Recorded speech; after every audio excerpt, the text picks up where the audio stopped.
ጤና ይስጥልን እንደምናመሽታችኋል ውድ ተመልካቾቻችን ከአባይ ቴሌቪዥን የሚተላለፍላችሁ የዕለተ ረቡዕ ጥር 13 2018 ዓ.ም አውደ ዜና ተጀምሯል። በምሽቱ የዜና ወጃችን በርካታ ዘገባዎችን ወደ እናንተ እናደርሳለን። የቢዝነስና ምጣኔ ሀብት ዘገባችንም ሰዓቱን ጠብቆ ወደ እናንተ ይቀርባል።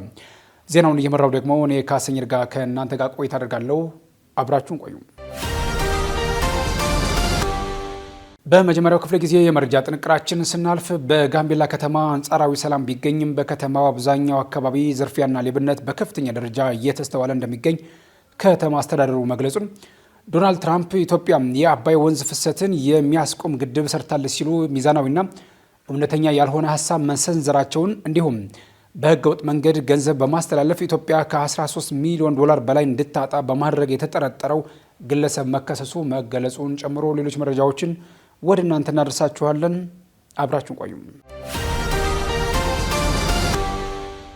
እንኳን አደረሰን እየተባባል አንዳችን ለአንዳችን ያለንን መልካም ምኞት ፍቅራችንን እንገልጻለን። እንኳን ለብርሃነ ልደቱ አደረሳችሁ። አቢሲኒያ የሁሉም ምርጫ። ወደ ቀዳሚው ዜና አለፍን። በጋምቤላ ከተማ አንጻራዊ ሰላም ቢገኝም በከተማው አብዛኛው አካባቢ ዝርፊያና ሌብነት በከፍተኛ ደረጃ እየተስተዋለ እንደሚገኝ ከተማ አስተዳደሩ ገለጸም። የጋምቤላ ከተማ አስተዳደር በከተማው ከሚገኙ አመራሮች ጋር በወቅታዊ የከተማው ሁኔታ ዙሪያ ውይይት ማድረጉን ማካሄዱንም ገልጿል። በውይይት መድረኩ የከተማው ዋና ከንቲባ አቶ ቱት ጆክ እንደገለጹት በከተማው በህዝብና በጸጥታ ኃይሉ ጥምር ተሳትፎ አንጻራዊ ሰላም ቢገኝም በከተማው በሁሉም የከተማዋ አካባቢ በሚባል ደረጃ ዝርፊያና ሌብነት በከፍተኛ ደረጃ እየተስተዋለ ይገኛል ብለዋል።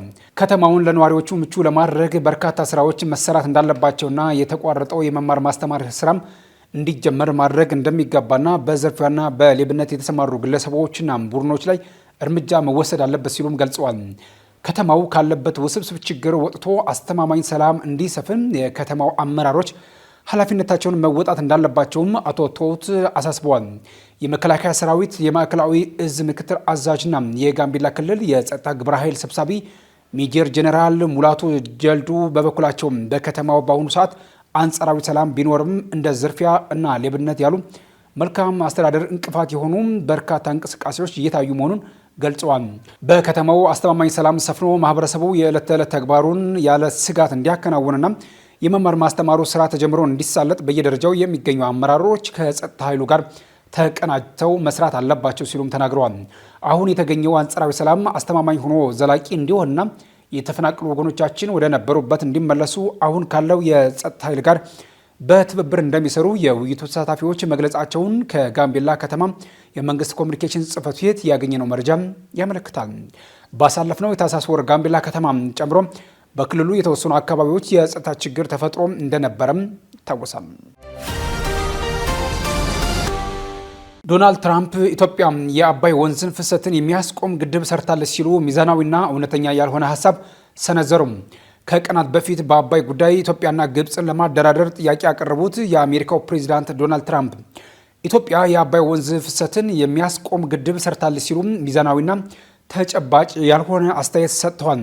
በዚህ ምክንያት ግብፅ ከአባይ ወንዝ በቂ ውሃ እንደማታገኝ የተናገሩት ፕሬዚዳንቱ ይህንን ጉዳይ መፍታት ይኖርብኛል ሲሉም ተደምጠዋል። ፕሬዚዳንቱ ዶናልድ ትራምፕ ይህንን የተናገሩት በድጋሜ ወደ ስልጣን የመጡበትን አንደኛ ዓመትን በማስመልከት ትናንት ማክሰኞ ጥር 12 ቀን 2018 ዓ.ም ለጋዜጠኞች በሰጡት መግለጫ ላይ ነው። ህዳሴ ግድብን በሚመለከት ለግብፅ ወገንተኝነት ያሳያሉ በሚል የሚተቹት ትራምፕ ከሰሞኑ ይህንን የሚያጠናክር አስተያየት እየሰጡ ይገኛሉ። ኢትዮጵያ የህዳሴ ግድብን የታችኛው ተፋሰስ ሀገራትን በማይጎዳና የውሃ ፍሰቱን በማይቀንስ መልኩ የሰራችው ቢሆንም ትራምፕ ግን ይህን በሚጻረርና የግብፅ ባለስልጣናትን የሐሰት ውንጀላ በሚደግፍ መልኩ ኢትዮጵያ የአባይ ወንዝን ፍሰት በሚያስቆም ግድብ ሰርታለች ብለዋል። ንግግሮቻቸው መሬት ላይ ካለው ሀቅ ጋር ያልተዛመዱላቸው ዶናልድ ትራምፕ በርዝመቱ በዓለም አንደኛ የሆነውን የአባይ ወንዝ በሚመለከት በሰጡት አስተያየት ኢትዮጵያ ውስጥ ናይል ከሚባለው ትንሽ ወንዝ የሚመጣውን ፍሰት የሚያስቆም ግድብ ሰርተዋል ብለዋል። ንግግሮቻቸው መሬት ላይ ካለው ሀቅ ጋር ያልተዛመዱላቸው ትራምፕ በርዝመቱ በዓለም አንደኛ የሆነውን የአባይ ወንዝ በሚመለከት በሰጡት አስተያየት ኢትዮጵያ ውስጥ ናይል ከሚባለው ትንሽ ወንዝ የሚመጣውን ፍሰት የሚያስቆም ግድብ ሰርተዋል ብለዋል። 85 በመቶ የሚሆነው ከኢትዮጵያ መንጭቶ ሜዲትራኒያን የሚገባውና ርዝመቱ 6650 ኪሎ ሜትር የሆነው የአባይ ወንዝ አሁንም ተመሳሳይ ፍሰቱ እንደቀጠለ ነው። ፕሬዚዳንት ዶናልድ ትራምፕ አሜሪካ ለግድቡ ግንባታ የዋለውን ገንዘብ ሰጥታለች የሚለውን ንግግራቸውን በድጋሚ በዚህ መግለጫ ላይም አንስተዋል። ነገር ግን ኢትዮጵያውያን በራሳቸው አቅም የሰሩትና ያለምንም ድጋፍ በገንዘባቸው ያቆሙት ግድብ መሆኑን መንግስት መግለጹ ይታወቃል። በህገ ወጥ መንገድ ገንዘብ በማስተላለፍ ኢትዮጵያ ከ13 ሚሊዮን ዶላር በላይ እንድታጣ በማድረግ የተጠረጠረው ግለሰብ መከሰሱ ተገለጸ። በህገ ወጥ መንገድ ገንዘብ በማስተላለፍ ኢትዮጵያ ከ13 ሚሊዮን ዶላር በላይ እንድታጣ በማድረግ የተጠረጠረው ነጋሲ ተስፋ ልደት የተባለ ግለሰብ በፌዴራል ከፍተኛ ፍርድ ቤት ልደታ ምድብ ሁለተኛ ልዩ ጉዳዮች ወንጀል ችሎት ክስ ቀርቦበታል። ተከሳሹ በ2017 ዓ.ም የወጣውን የባንክ ስራ አዋጅ በመተላለፍ የወንጀል ድርጊት መፈጸሙን በመግለጽ ነው አቃቤ ሕግ ክስ ያቀረበው። ተከሳሹ የባንክ ስራ ለመስራት ከብሔራዊ ባንክ የተሰጠ ህጋዊ ፈቃድ ሳይኖረው ለጊዜው ካልተያዙ ግብረ አበሮቹ ጋር በመሆን በተለያዩ የውጭ ሀገራት የሚገኙ ግለሰቦች ገንዘብ ወደ ኢትዮጵያ ለመላክ ሲፈልጉም የሚልክላቸውን ሰዎች ስም ዝርዝር፣ የባንክ ሂሳብ ቁጥርና የገንዘብ መጠን በሚያስተላልፉለት መረጃ መሰረት ገንዘቡን ኢትዮጵያ ውስጥ ላሉ የተለያዩ ግለሰቦች በስሙ ከከፈታቸው የባንክ ሂሳቦች ገንዘብ ማስተላለፉ በክሱ ተመላክቷል። ተከሳሹ ፈቃድ ሳይኖረው በአዋሽ ባንክ፣ በኢትዮጵያ ንግድ ባንክና በአብሲኒያ ባንክ ከ3000 ጊዜ በላይ ለተለያዩ ግለሰቦች በአጠቃላይ 1 ቢሊዮን 1 ሚሊዮን 400 ሺህ ብር ከውጭ ሀገራት ገንዘብ ለተላከላቸው ሰዎች በማስተላለፍ ገንዘቡ በህጋዊ ገንዘብ አስተላላፊዎች አማካኝነት ወደ ሀገር ቢላክ ኑሮ ኢትዮጵያ ታገኝ የነበረውን 13 ሚሊዮን 31200 የአሜሪካ ዶላር አሳጥቷል ያለው አቃቤ ሕግ ያለ ብሔራዊ ባንክ ፈቃድ የባንክ ስራ በመስራት ወንጀል ግለሰቡ ላይ ክስ አቅርቧል። የተወዳጁ ተመልካቾቻችን የተከታተላችሁ ያላችሁት ከአባይ ቴሌቪዥን የአውደ ዜና የመረጃ ሰዓታችን አሁንም እንደቀጠለ ነው። ወደ ሁለተኛው ዙር ጥንቅራችን ስናልፍ ደግሞ ብፁዕ ወቅዱስ አቡነ ማትያስ በጥምቀት በዓል ላይ ያልተገኙት በህመም ምክንያት መሆኑ መነገሩን እንዲሁም የጀርመን ውጭ ጉዳይ ሚኒስትር በነገው ዕለት በኢትዮጵያ በሚኖራቸው ጉብኝት ቀጠናዊ ጉዳዮች አጀንዳ እንደሚሆኑ መገለጹንና በተጨማሪም የኢትዮጵያ መገናኛ ብዙሃን ባለስልጣን እንዳስታወቀው በሀገሪቱ 309 መገናኛ ብዙሃን ተመዝግበውና ፈቃድ አግኝተው እየተንቀሳቀሱ እንደሚገኙ መግለጹን ጨምሮ ሌሎች ዜናዎችን ቴዎድሮሳቸው ይዘዋል፣ እንደሚከተለው ያቀርባቸዋል። ተከታትለን መለስ። በድጋሚም አብራችሁ ቆዩ። ብፁዕ ቅዱስ አቡነ ማትያስ በጥምቀት በዓል ላይ ያልተገኙት በህመም ምክንያት መሆኑ ተነገረም። በተለይ በበዓላት ወቅት በአካል በመገኘት ቃለ ምዕዳንና ቡራኬ የሚሰጡት ፓትርያርክ ብፁዕ ቅዱስ አቡነ ማትያስ በዘንድሮ በዓለ ጥምቀት ላይ አልተገኙም። የፓትርያርኩ በበዓለ ጥምቀቱ ላይ አለመገኘትም በምዕመናት ዘንድ ጥያቄ አስነስቶ የነበረ ሲሆን ፓትርያርኩም በዕለቱ ያልተገኙት ህመም ገጥሟቸው እንደሆነ ተገልጿል። ቅዱስነታቸው በዘንድሮ ጥምቀት በዓል ተገኝተው ለህዝቡ የተለመደውን ቡራኬ ያልሰጡት ከዚህ ቀደም ወድቀው አደጋ ደርሶባቸው እንደሆነ ቲክፋ ኢትዮጵያ ገርኳቸው ያላቸው የቤተ ክርስቲያኗ የሥራ ኃላፊ ገልጸዋል። ቅዱስነታቸው በዘንድሮ በዓል ጥምቀት አልተገኙም። ይህም የጤና ጉዳይን ተከትሎ የመጣ ነው። በሙሉ አቅም ምዕመናንን መባረክ ስለሚጠበቅባቸው ያንን ለማድረግ የሚያስችል የጤና ሁኔታ ላይ አይደሉም ያሉት እኚህ የሥራ ኃላፊ ገልጸዋል። ሆኖም አሁን ላይ የጤና ሁኔታቸው እየተሻሻለ መሆኑን እኚህ የሥራ ኃላፊ አክለው ገልጸዋል። በተያያዥ መረጃም የቃና ዘገሊላና የጥምቀት በዓላት በሰላም ተከብረው መዋላቸውን የኢትዮጵያ ኦርቶዶክስ ተዋሕዶ ቤተ ክርስቲያን መንበረ ፓትርያርክ ጠቅላይ ጽሕፈት ቤት አስታውቋል። ጽሕፈት ቤቱ በመግለጫው በከተራ በዓል በሸገር ሲቲ ኮልፌ ቀራኒዮ አካባቢ በአገልግሎት ላይ የነበሩ 4 ወጣት ልጆች በደረሰባቸው የኤሌክትሪክ አደጋ ሕይወታቸውን በማጣታቸው የኢትዮጵያ ኦርቶዶክስ ተዋሕዶ ቤተ ክርስቲያን የተሰማትን ጥልቅ ሐዘን ትገልጻለች ብሏል። በተመሳሳይ ጎንደርን ጨምሮ በአማራ ክልል የተከበሩ የከተራና የጥምቀት በዓላት በሰላም መጠናቀቃቸውን የክልሉ ሰላምና ጸጥታ ቢሮ አስታውቋል። የዓለም ኢኮኖሚ ፎረም የመሪዎች ጉባኤ ላይ ለመካፈል ጉዞ የጀመረው የትራምፕ አውሮፕላን በገጠመው የቴክኒክ ችግር ተመልሶ ለማረፍ መገደዱ ተሰማም።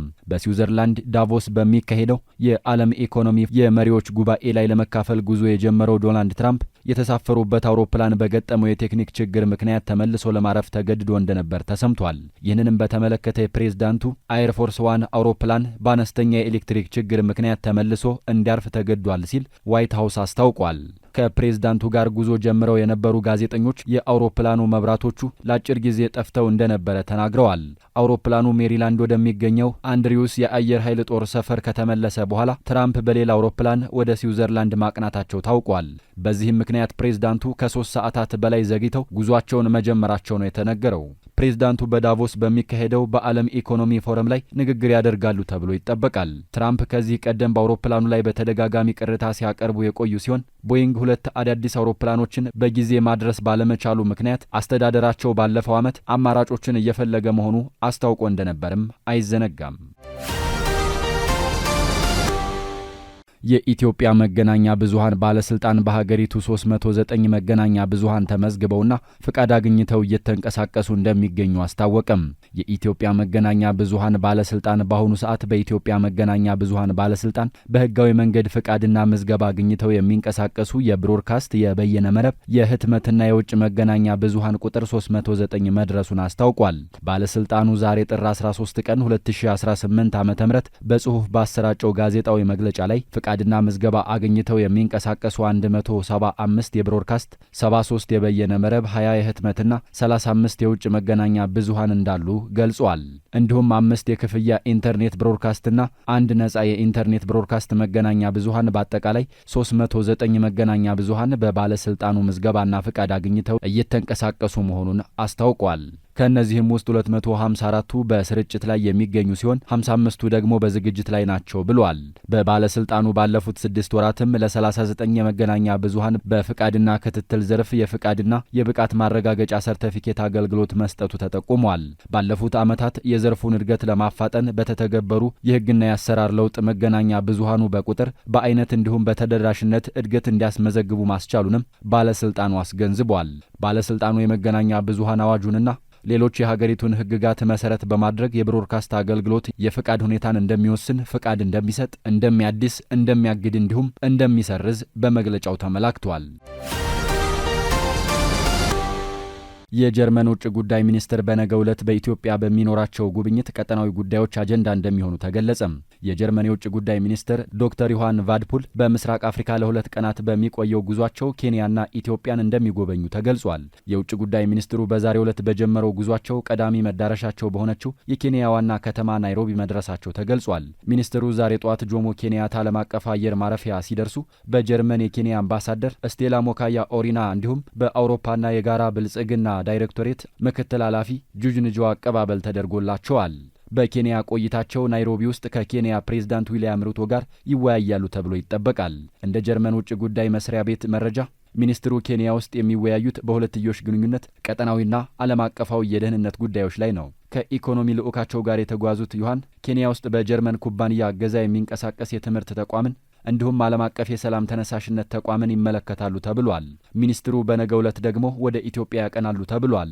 የጀርመን ውጭ ጉዳይ ሚኒስትር በነገው ዕለት የኢትዮጵያ ጉዟቸው አዲስ አበባ ውስጥ ፖለቲካዊ ውይይት እንደሚኖራቸው የጀርመን ዜና አገልግሎት ዘግቧል። አዲስ አበባ የሚገኘው የአፍሪካ ህብረትንም እንደሚጎበኙ ተጠቅሷል። ከአባይ ቴሌቪዥን የምሽት ዘገባዎች እንደቀጠሉ ናቸው። ውድ ተመልካቾቻችን፣ አሁን ደግሞ የቢዝነስና ምጣኔ ሀብት ጉዳዮች የሚቀርቡበት ሰዓት ላይ ደርሰናል። መረጃዎቹን ሀናፍሳ ይዛለች። በድጋሚ አብራችን ቆዩ። ኢትዮጵያ ለመጀመሪያ ጊዜ ከቻይና ውጭ የሚካሄደውን ግዙፉን የዓለም አቀፍ የኢንተርኔት ኮንፈረንስ ለማዘጋጀት ዝግጅት እያደረገች መሆኑ ተገለጸ። ኢትዮጵያ ለመጀመሪያ ጊዜ ከቻይና ውጭ የሚካሄደውን ግዙፉን የዓለም አቀፍ የኢንተርኔት ኮንፈረንስ በአዲስ አበባ ለማዘጋጀት ዝግጅት እያደረገች መሆኑን የኢኖቬሽንና ቴክኖሎጂ ሚኒስትር ዶክተር በለጠ ሞላ ገልጸዋል። የኢኖቬሽንና ቴክኖሎጂ ሚኒስትር ዶክተር በለጠ ሞላ የዓለም አቀፍ የኢንተርኔት ኮንፈረንስ ምክትል ዋና ጸሐፊ ሚስተር ሊያን ሃኦን በጽህፈት ቤታቸው ብለው በዓለም አቀፍ የኢንተርኔት ኮንፈረንስ ዙሪያ አነጋግረዋል። ምክክሩ በመጪው መስከረም ወር በአዲስ አበባ የሚካሄደውን ዓለም አቀፍ የኢንተርኔት ኮንፈረንስ በስኬት እንዲጠናቀቅ በሚያስችሉ የቅድመ ዝግጅት ስራዎችና ሂደቶች ላይ ያተኮረ መሆኑም ተጠቁሟል። የኢኖቬሽንና ቴክኖሎጂ ሚኒስትሩ ኢትዮጵያ በርካታ ዓለም አቀፍ ሁነቶችን በብቃት የማስተናገድ ልምድ ያላት በመሆኑ ይህንን እድል ተጠቅማ ለኮንፈረንሱ ስኬታማነት አስፈላጊውን ዝግጅት ሁሉ እንደሚደረግ ተናግረዋል። ለኮንፈረንሱ ስኬትም ሚኒስቴር መስሪያ ቤቱ ከሁሉም ባለድርሻ አካላት ጋር በቅንጅት እንደሚሰራ የገለጹት ሚኒስትሩ መድረኩ ኢትዮጵያን ተመራጭ የኮንፈረንስ ቱሪዝም መዳረሻ ከማድረግ አንጻርም ያለውን ፋይዳ አስገንዝበዋል።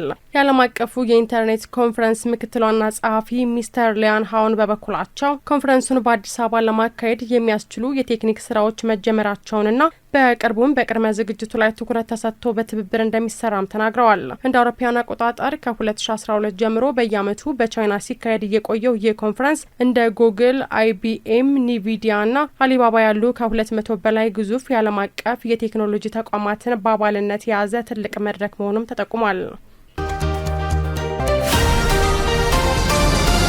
ሜድሮክ ኢንቨስትመንት ግሩፕ ዋቢ ሸበሌ ሆቴልን መግዛቱን አስታወቀ። ሜድሮክ ኢንቨስትመንት ግሩፕ ሜክሲኮ የሚገኘውን ዋቢ ሸበሌ ሆቴል መግዛቱን ያስታወቀ ሲሆን የግዥና ሽያጭ ስምምነቱን የሜድሮክ ኢንቨስትመንት ግሩፕ ዋና ስራ አስፈጻሚ አቶ ጀማል አህመድና የዋቢ ሸበሌ ሆቴል አክሲዮን ማህበር የቦርድ ጸሐፊ ልዑል በእደ ማርያም መኮንን ተፈራርመዋል። ሜድሮክ ዋቢ ሸበሌ ሆቴልን ዘመናዊና ቅንጡ በሆነ መልኩ የማሪዮት ደረጃን ጠብቆ እንደሚያድሰውና ኢትዮጵያ ለምታዘጋጀው 32ኛው የዓለም የአየር ንብረት ለውጥ ጉባኤ እንደሚያደርስ ሰው ተናግረዋል። አቶ ጀማል አህመድ የሆቴሉን አገልግሎት በዘርፉ ዓለም በደረሰበት ደረጃ በማዘመንም ለእንግዶች ምቹና ጥራቱን የጠበቀ የማረፊያ ቦታ ለማድረግ እንደሚሰራም ተናግረዋል። የዋቢ ሸበሌ ሆቴል የቦርድ ጸሐፊ ልዑል በእደ ማርያም መኮንን የሆቴሉን ታሪክ ጠብቆ በማዘመን ለትውልድ ለማሻገር በመስማማቱ ለሜድሮክ ኢንቨስትመንት ግሩፕ ምስጋናቸውንም አቅርበዋል። ሜድሮክ የቱሪዝም መዳረሻዎችን በከፍተኛ ጥራት በመገንባት ሀገሪቱ ከዘርፉ የምታገኘውን ውጤት በማሳደግ ላይ እንደሚገኝም ገልጸዋል።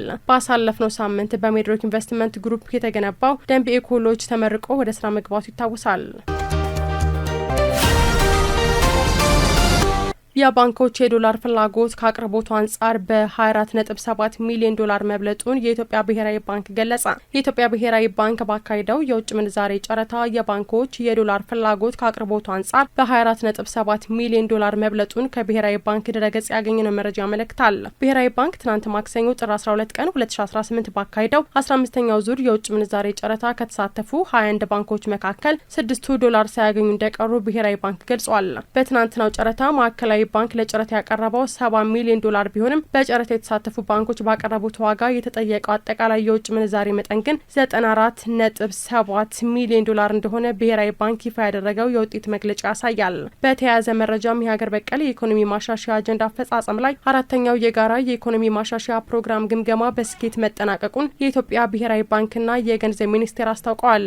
የኢትዮጵያ ብሔራዊ ባንክና የገንዘብ ሚኒስቴር በጋራ ባወጡት መግለጫም ኢትዮጵያ በተለዋዋጭ ዓለም አቀፋዊና ቀጠናዊ ሁኔታዎች ውስጥ ሆኖም የኢኮኖሚ አፈጻጸሟ መጀመሪያ ላይ ከተገመተው በላይ ጠንካራ ሆኖ መገኘቱ በግምገማው መረጋገጡን ገልጸዋል። የዓለም አቀፍ የገንዘብ ድርጅት ለአፈጻጸሙ እውቅና በመስጠትም 261 ሚሊዮን ዶላር ተጨማሪ የገንዘብ ድጋፍ እንዲለቀቅ መፍቀዱንና ይህም አሁን ባለው ስምምነት መሰረት የሚለቀቀው ጠቅላላ የገንዘብ መጠንም ከ2.18 ቢሊዮን ዶላር በላይ መድረሱን ተመላክቷል። የጋራ መግለጫው የኢትዮጵያ ኢኮኖሚ በአሁኑ ወቅት ጥሩ ውጤቶችን እያሳየ እንደሚገኝ ገልጸው የውጭ ምንዛሬ ክምችት በቋሚነት እያደገ መምጣቱንም ገልጸዋል። የውጭ ምንዛሬ ጨረታ ስርዓትና ወደ ገበያ መር ስርዓት የሚደረገው ሽግግር ጨምሮ በውጭ ምንዛሬ ገበያ ማሻሻያ ላይ የታዩት እድገቶች በራስ መተማመንን በመመለስ የውጭ ንግድ ተወዳዳሪነትን ማሻሻልና የግል ዘርፉን እንቅስቃሴ መደገፍ እያስቻሉ መሆናቸውም ተጠቁሟል። ስትከታተሉት የነበረው የዕለተ ረቡዕ ጥር 13 2018 ዓ.ም ከአባይ ቴሌቪዥን የአውደ ዜና የመረጃ ጥንቅራችን ይህንን ይመስል ነበር። አብራችሁን ስለነበራችሁ ምስጋናችን ከልብ ነው። በያላችሁበት መልካም ምሽት።